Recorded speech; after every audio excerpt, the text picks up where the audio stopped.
É muito provável que você não acompanhe a Liga Árabe, mesmo ela tendo jogadores como Cristiano Ronaldo, um dos maiores craques do esporte, ou nomes conhecidos por aqui, como Michael. Apesar desses jogadores, a liga não chama muita atenção por conta da sua competitividade. Levando em consideração a concorrência, é provável que você prefira acompanhar a Premier League ou um jogo do seu time no Brasileirão. Vários clubes foram comprados por fundos de investimentos árabes nos últimos anos. Agora, além de investir milhões em clubes ao redor do mundo, os árabes aumentaram a aposta. A bola da vez é levar grandes jogadores para atuarem no país. Mas existe um plano por trás desse movimento, e nesse vídeo eu vou te contar o porquê da Arábia Saudita está contratando grandes jogadores como Benzema e o real motivo por trás da contratação de grandes nomes do esporte. A estratégia de contratar jogadores famosos para ligas com pouca relevância no futebol não é uma novidade. Países como os Estados Unidos e a China já fizeram isso no passado, visando fortalecer o futebol nacional, atrair visibilidade e investimentos, além de aumentar os lucros com a venda de mídia. Os Estados Unidos, por exemplo, buscaram fortalecer seu futebol, contratando jogadores como Kaká, Pirlo e Lampard. A intenção era criar um ambiente propício ao crescimento do esporte no país, aproveitando a experiência e o prestígio desses jogadores para elevar o nível do futebol local. Além disso, a atração de grandes nomes internacionais também gerava um aumento significativo na visibilidade e nos investimentos no esporte. Já a China, nos primeiros anos da década de 2010, adotou uma abordagem semelhante ao contratar jogadores de renome mundial com salários astronômicos. O foco principal era atrair jogadores brasileiros, conhecidos por sua habilidade técnica, e proporcionar aos jogadores chineses a oportunidade de desenvolverem suas habilidades jogando ao lado de atletas de alto nível. A esperança era formar uma seleção competitiva e, quem sabe, conquistar uma Copa do Mundo no futuro.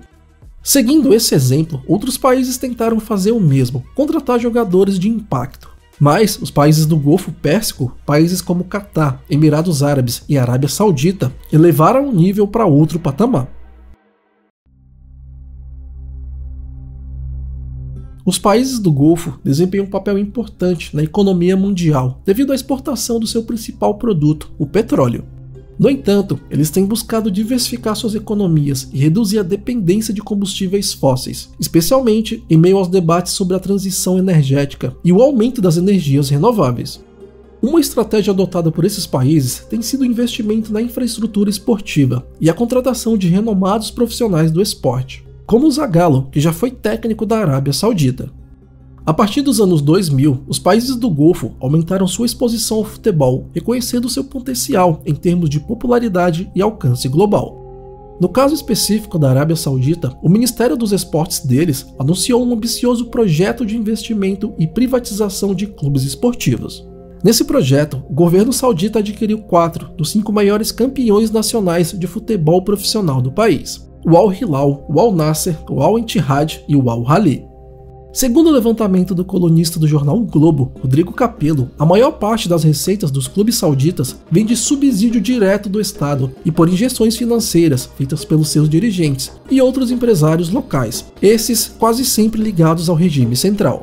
Embora o projeto seja chamado de privatização, na prática representa uma estatização dos clubes sauditas, pois os ativos dessas equipes serão transferidos para uma nova empresa, no qual o Public Investment Fund será proprietário de 75% do capital. O projeto anunciado pelo príncipe herdeiro saudita Mohammed bin Salman é na realidade um projeto de estatização dos clubes sauditas, agora em definitivo e de forma institucionalizada. O projeto tem o objetivo de viabilizar até $1 bilhão para a contratação e remuneração de jogadores de alto nível, não se limitando apenas a medalhões em fim de carreira. Essa estratégia já tem gerado resultados expressivos. Por exemplo, Cristiano Ronaldo já foi contratado pelo Al Nassr e recentemente Karim Benzema e Kanté foram contratados pelo Al Ittihad. Lionel Messi recebeu proposta do Al Hilal, mas optou por jogar nos Estados Unidos. Vale ressaltar que Messi já atua como embaixador do turismo da Arábia Saudita desde maio de 2022. O investimento no futebol local tem um papel importante, visando aumentar a popularidade da Saudi Pro League para atrair olhares e investimentos de todo o mundo. O investimento dos países do Golfo não se resume apenas aos seus campeonatos locais. A ideia é também adquirir clubes pelo mundo, e isso eles já estão fazendo há bastante tempo. A Arábia Saudita entrou um pouco mais tarde no ramo do futebol em comparação aos seus vizinhos, como o Catar e os Emirados Árabes, que já haviam feito investimentos no esporte. Em 2011, o Catar adquiriu o Paris Saint-Germain por meio do seu fundo de investimentos, o Qatar Sports Investments. A aquisição do PSG pelo Catar permitiu investimentos maciços em jogadores de renome, transformando o clube em uma máquina de marketing global. Além disso, o Catar expandiu sua influência no futebol internacional ao adquirir participações em outros clubes, como o Braga de Portugal, e iniciou conversas para investir no futebol do Santos.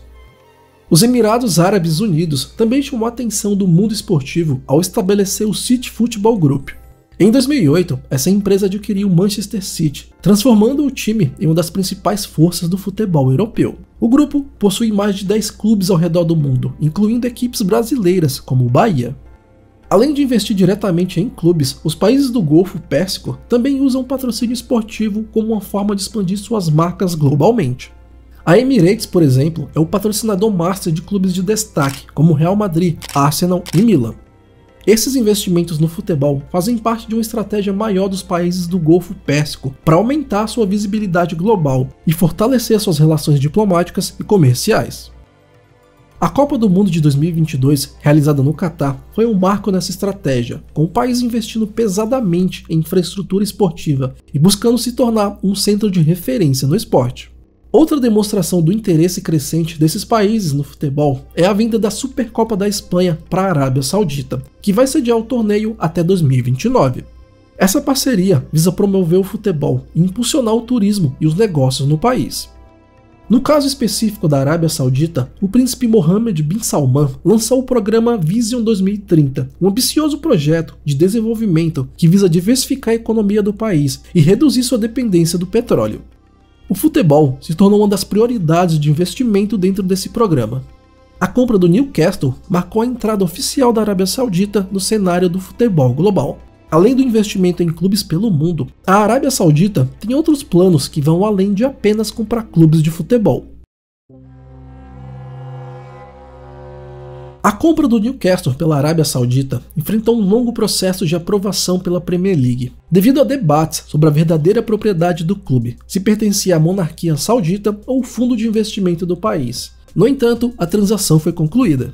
A aquisição do Newcastle atraiu a atenção da Anistia Internacional, uma respeitada organização de direitos humanos.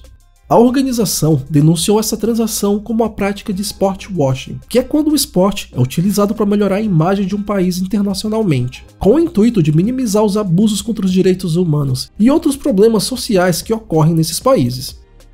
O plano por trás de todo esse movimento é tornar a Arábia Saudita a sede da Copa do Mundo de 2030, com o objetivo de aumentar o prestígio do país no cenário global.